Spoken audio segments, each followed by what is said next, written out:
Carpathian Carpathians, 2024 data shows around 50 wolf packs spread across more than 1,400 square kilometers, a density that reflects a stable population in a well-protected ecological setting.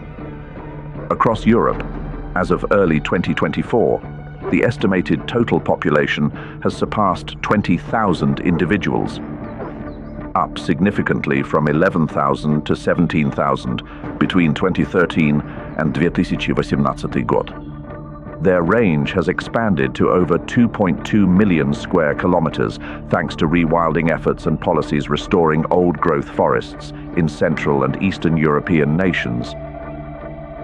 In the hushed conifer forests of the Carpathians, the Eurasian wolf is more than an apex predator.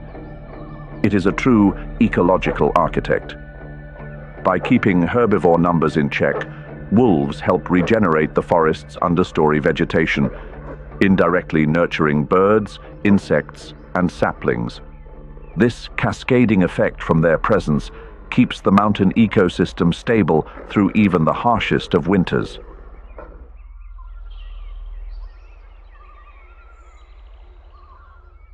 Unlike the pack-hunting Eurasian wolf, the red fox survives through agility and wit, a whisper of nature woven into the grand symphony of predators. Its fur is not just red, it ranges from pale yellow to silver gray and near black, offering excellent camouflage. Its bushy tail serves as a warm wrap, a balancing tool, and a means of communication. Broad fur-covered paws act like natural snowshoes, allowing for silent, graceful movement across the snowy ground. The fox can sprint at speeds of 48 to 64 kilometers per hour and leap up to 1.8 meters, a quiet athlete of the winter world.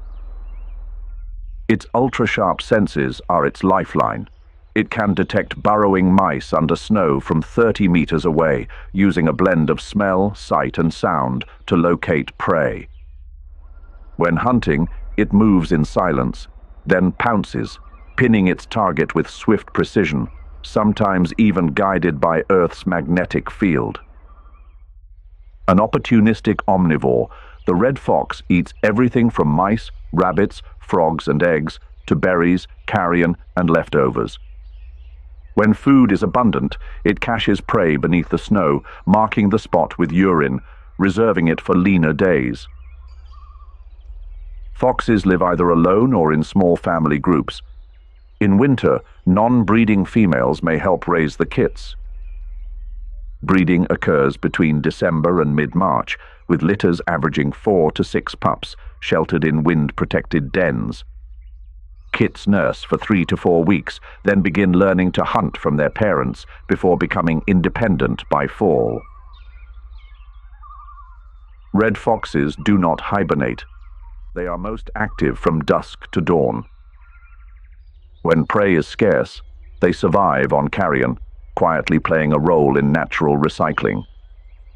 Their average lifespan in the wild is about 3 years, yet their ecological role is significant, controlling rodent populations, decomposing carcasses, and enriching soil. Studies show that nutrients around fox dens promote the healthy growth of white pine trees.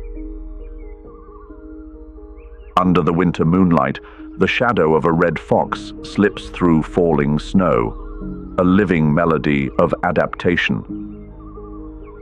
Never hibernating, never quitting, the red fox is the embodiment of cleverness, resilience, and intelligence amid the harsh wilds of the Carpathians.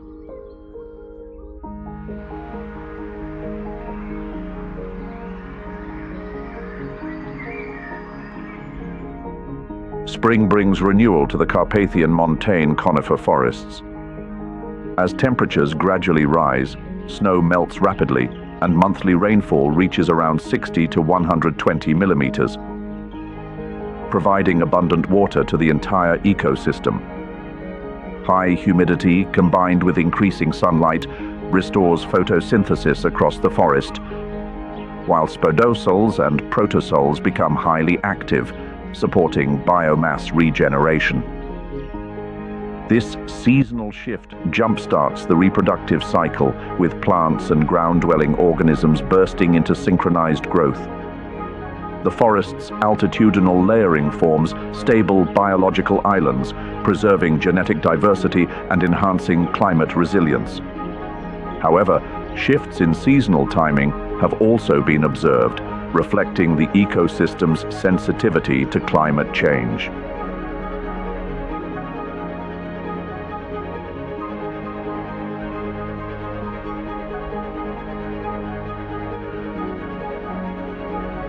As the last layers of ice melt away on the slopes of the Carpathian montane conifer forests, the golden eagle, the ultimate northern predator, returns to the sky.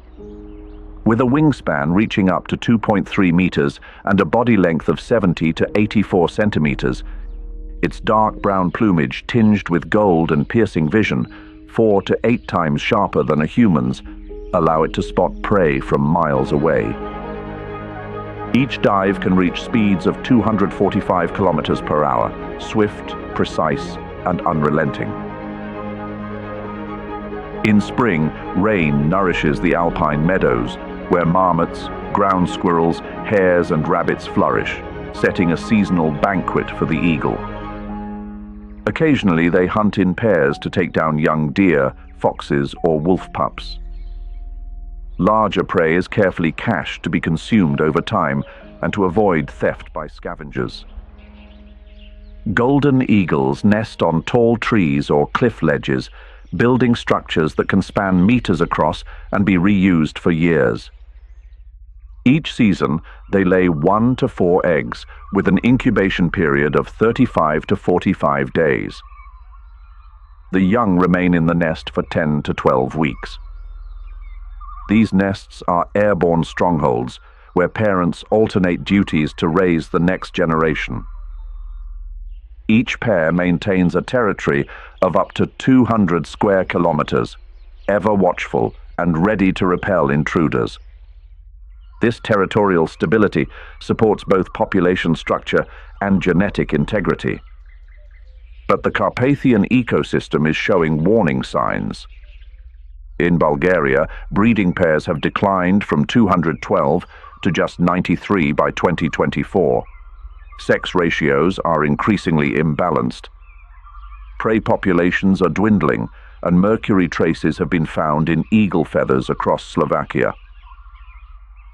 The golden eagle, therefore, serves as a vital indicator of ecological health in the Carpathian forests. Beneath thin spring clouds, they do more than hunt. They help preserve nature's balance.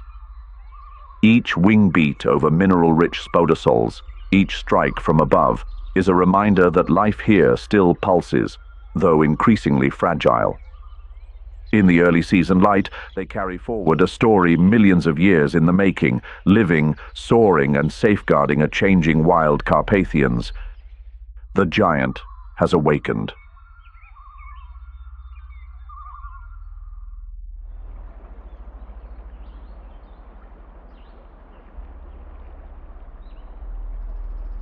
As the last cold winds retreat from the slopes of the Carpathians and patches of bare earth begin to emerge between the conifer trees,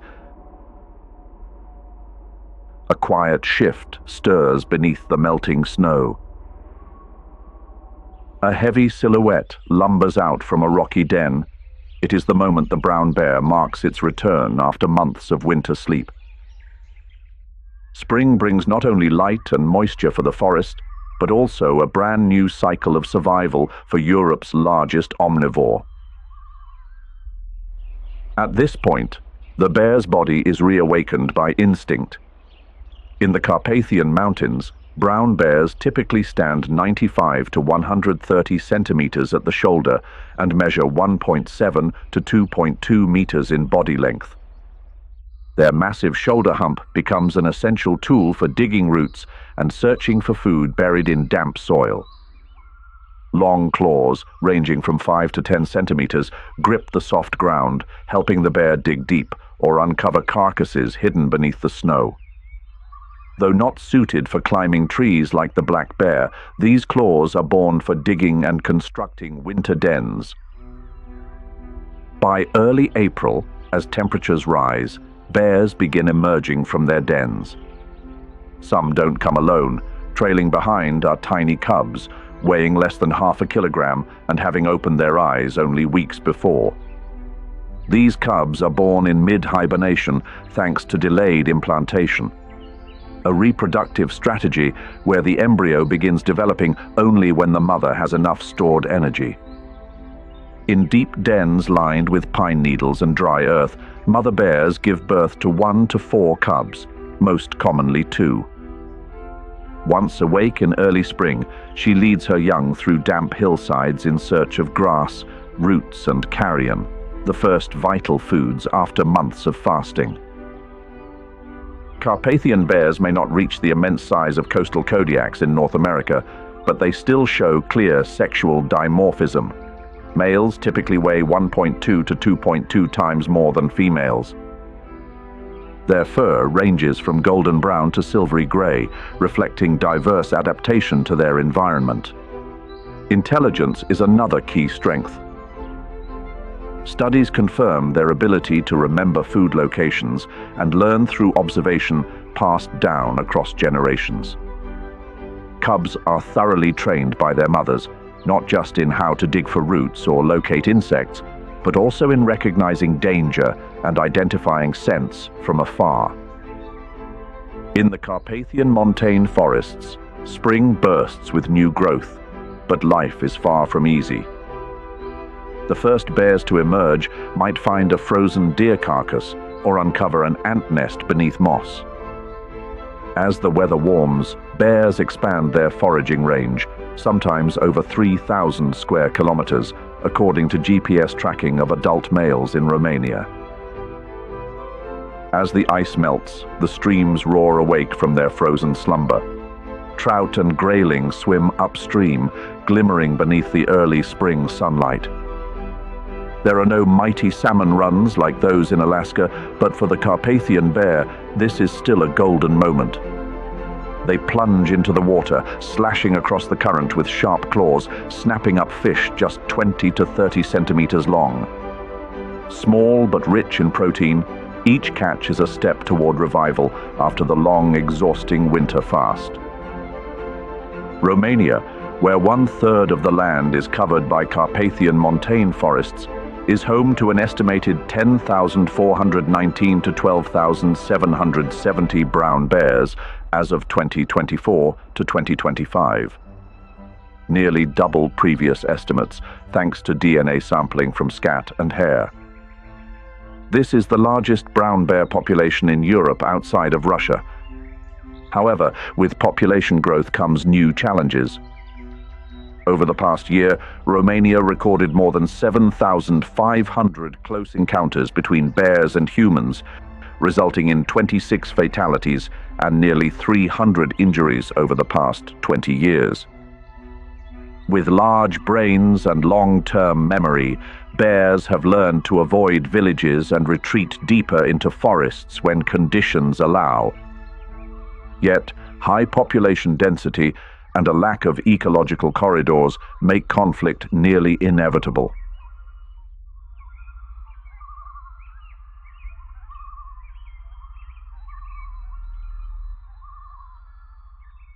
In spring, the rolling hills of Transylvania, Romania, gradually awaken from their frozen slumber.